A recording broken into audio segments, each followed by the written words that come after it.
আচ্ছা, সব শেষে বলি, ঋণের বোঝায় যারা জর্জরিত, বিষ্ণু ইসলাম চমৎকার একটা দোয়া শিখিয়েছেন। আমাদের অনেকে ঋণের বোঝায় জর্জরিত, আছে না নাই? এদিকে কেউ আছেন? থাকলে হাত তোলার দরকার নেই, থাকলে এই দোয়াটা পড়বেন।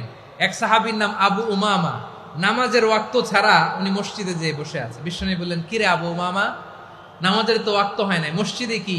সাহাবী বলে, হুমুমুন লাজিমাতনি ওয়া দুয়ুন।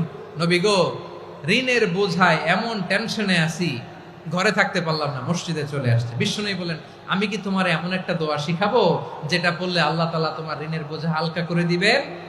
আবু উমামা বললেন, ইয়া রাসূলুল্লাহ, অবশ্যই শিখাবেন। বিশ্বনবী বললেন, তাহলে তুমি পড়বা, আল্লাহুম্মা ইন্নী আউযু বিকা মিনাল হাম্মি ওয়াল হাযান ওয়া আউযু বিকা মিনাল জুবনি ওয়াল বুখল ওয়া আউযু বিকা মিন গালাবাতিদ দাইনি ওয়া কাহরির রিজাল।